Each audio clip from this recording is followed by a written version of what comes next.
Assalamualaikum warahmatullahi wabarakatuh. Alhamdulillah wa kafa. Wassalatu wassalamu ala habibil mustafa Muhammad ibn Abdullah wa ala alihi wa sahbihi wa mawalah. Wa la hawla wa la quwwata illa billah. Amma ba'du, subhanaka la ilma lana illa ma'allamtana innaka antal alimul hakim. Rabbi shrah li sadri wa yassir li amri wahlul 'uqdatam min lisani yafqahu qawli. Allahumma inna nas'aluka ilman nafi'a wa rizqan thayyiba wa amalan mutaqabbala. Bapak Ibu hadirin jamaah salat subuh rahimakumullah. Kita lanjutkan pembacaan hadis arba'in yang insya Allah pada pertemuan ini kita sampai pada hadis yang ke-42, dan insya Allah ini adalah hadis yang terakhir. Nanti setelah kitab ini khatam, bisa kita lanjutkan dengan membaca kitab yang lain, dan insya Allah kita tetap istiqomah untuk menambah keutamaan sholat jamaah ini dengan bertalabul ilmi, walau hanya sekitar 7-10 menit. Kita baca hadisnya. An Anasin ibni Malik radhiyallahu anhu qala sami'tu Rasulullah sallallahu alaihi wasallam yaqul qala Allah ta'ala ya bana Adam innaka ma da'autani wa raja'autani ghafartu laka ala ma kana minka wala ubali. Ya bana Adam lau balagat dunubaka ananis samai summa astaghfartani ghafartu lak. Ya bana Adam innaka lau ataitani bukrabil ardi khataya summa lakitani la tusyriku bi syai'a la ataituka bikurabiha maghfiratan. Rawahu Tirmidzi wa qala hadisun hasan. Hadis ke-42 ini merupakan hadis qudsi yang diriwayatkan dari sahabat Anas bin Malik radhiyallahu an.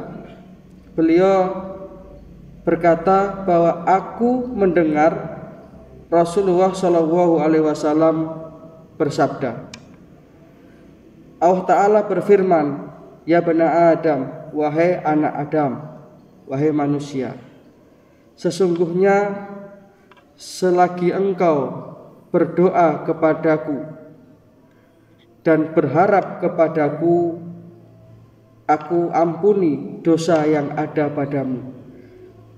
Wala ubali, dan aku tidak akan pedulikan semua itu.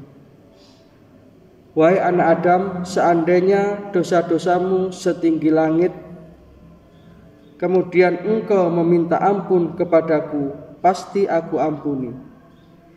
Wahai anak Adam, seandainya engkau mendatangi aku dengan dosa sepenuh bumi, kemudian engkau menemui aku tanpa menyekutukan aku dengan apapun, pasti aku akan menemuimu dengan ampunan sepenuh bumi. Hadis riwayat Tirmizi, nomor hadis 3540. Imam Ahmad juga meriwayatkan nomor hadis 176. Dan hadis ini dinyatakan hadisun hasanun sahih, hadis yang hasan dan sahih. Para jamaah sekalian, dari hadis ini lagi-lagi Allah Subhanahu wa ta'ala itu menampilkan atau memperkenalkan sebagai zat yang maha pengampun dari hamba-hambanya. Maka satu di antara Asmaul Husna itu adalah Al-Ghafur. Allah akan mengampuni dosa-dosa hambanya, dengan catatan hambanya itu mau bertaubat dan tidak mempercampurkan dengan kesyirikan. seluas apapun, sebesar apapun dosa manusia, asalkan tidak syirik, maka Allah Ta'ala masih akan membuka lapang pintu ampunannya. Ini salah satu rahmat Allah kepada hambanya. Karena manusia yang dinyatakan sebagai mahalul khata' wa nisyan, tempatnya salah dan alpa, lalai, itu memang tidak bisa melepaskan dirinya dari salah dan dosa. Maka disitulah Allah Ta'ala memperkenalkan dirinya sebagai zat yang maha pengampun. Bahkan dalam hadis ini dinyatakan, engkau penuhi langit, engkau penuhi bumi dengan dosa-dosa. Selagi engkau mau kembali bertaubat kepada aku dengan taubatan nasuha, maka wala ubali, aku tidak pedulikan itu, aku akan memberi ampunan. Maka dengan ini sudah sepatutnya kita sebagai seorang hamba tentunya menyadari akan kelemahan kita yang tidak bisa menghindarkan diri kita dari dosa, yang oleh Rasulullah dinyatakan kullu bani adama khata'un. Setiap anak Adam, setiap manusia itu pasti khata'un, salah. Dalam hadis yang lain Rasulullah bersabda la budda min danbin, tidak bisa menghindarkan dirinya dari perbuatan dosa. Al mu'min la budda min danbin. Makanya dinyatakan oleh Rasulullah ini adalah orang beriman. Mereka tidak bisa menghindarkan dirinya dari yang namanya dosa itu. Ya'tihil fainah ba'dal fainah, yang datang menggoda secara bertubi-tubi. Kadang-kadang kita hati-hati satu hari penuh kita tidak berbuat dosa.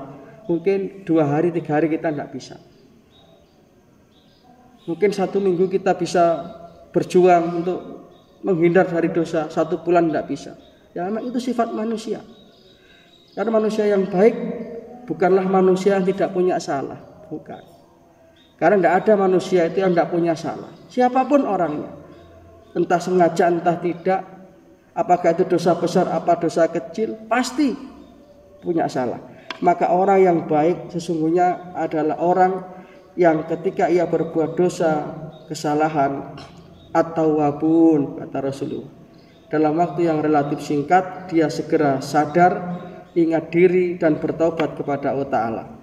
Maka poin penting dari hadis ini, yang pertama adalah kita memperbanyak doa dan harap kepada Allah Ta'ala, bahwa Allah Subhanahu wa Ta'ala adalah zat yang maha pengampun, adalah zat yang maha ghafurur rahim.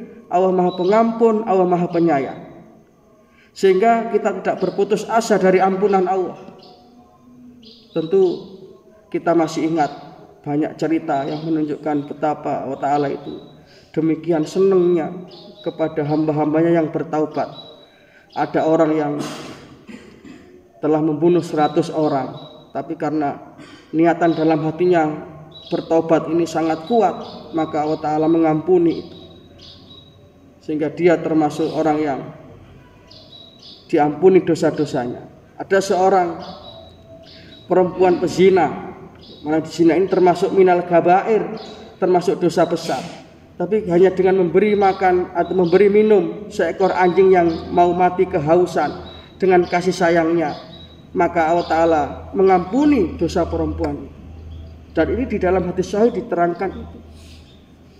Bahkan Allah Ta'ala itu sangat senang sekali menerima hambanya yang bertaubat. Di dalam kitab Riyadhus Shalihin sebagai penutup ada satu kisah, nanti bisa panjang buka bab taubat.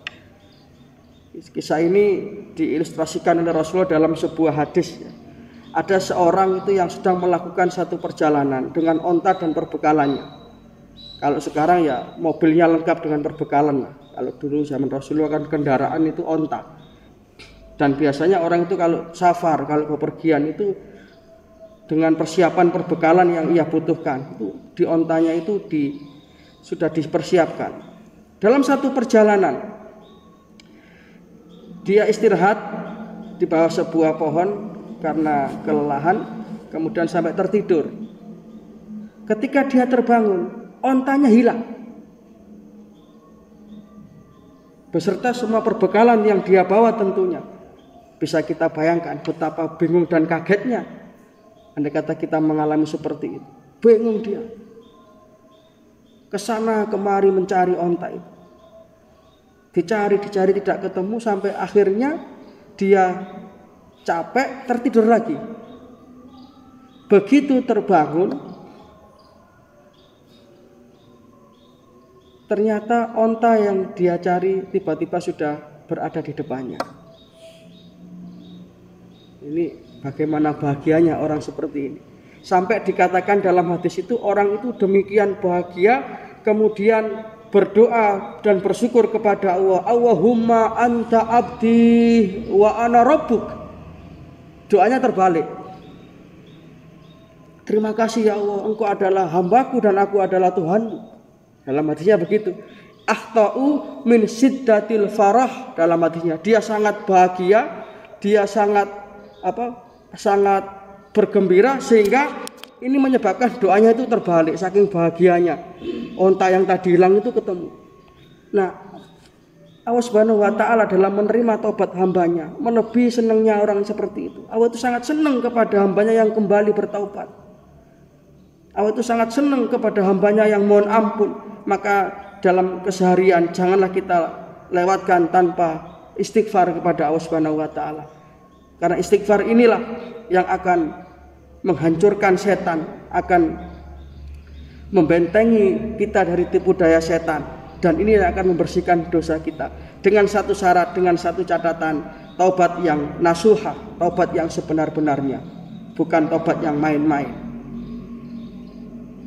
Maka hadis ini membuka atau memberikan berita gembira kepada kita untuk senantiasa bertaubat dan beristighfar kepada Allah Subhanahu wa taala. Sebagaimana kita tidak bisa menghentikan atau tidak bisa menghindarkan diri kita dari dosa, maka begitulah kita jangan sampai menghentikan lisan kita, hati kita untuk senantiasa beristighfar dan mohon ampun kepada Allah Subhanahu wa taala. Seperti yang sering saya sampaikan, dengan membaca kalimat-kalimat taubat, kalimat-kalimat istighfar, yang tentunya yang paling pamungkas adalah Sayyidul Istighfar yang diajarkan oleh Nabi kita, baginda Rasulullah Shallallahu Alaihi Wasallam itu yang kita baca. Allahumma anta rabbi la ilaha illa anta khalaqtani wa ana abduka wa ana ala ahdika wa wa'dika mastata'tu a'udzubika min syarri ma sana'tu abu'u laka bi ni'matika alayya wa abu'u bi dhanbi faghfirli fa innahu la yaghfiru dzunuba illa anta. Dan ini kita baca terus sehingga dengan demikian kita termasuk orang-orang yang terampuni dosa-dosa kita. Amin ya rabbal alamin. Ada kurang lebihnya mohon maaf. Bapak Ibu, terima kasih, dan insya Allah nanti akan kita lanjutkan dengan membaca mungkin kitab-kitab yang lain sehingga kita tetap istiqomah. Mudah-mudahan yang sedikit ini bisa membawa manfaat. Kalau ada yang benar semua dari Allah dan mudah-mudahan menjadi hidayah. Kalau ada yang salah mudah-mudahan diampuni oleh Allah Subhanahu wa taala. Mudah-mudahan kita senantiasa mendapatkan taufik dan hidayah, amal ilmu rezeki yang barokah. Dan akhirnya kita memungkasi hidup kita di dunia ini dengan tetap membawa iman Islam husnul khatimah. Kita tutup dengan doa kafaratul majelis. Subhanaka wa humma wa bihamdika asyhadu an la ilaha illa anta astaghfiruka wa atubu ilaik.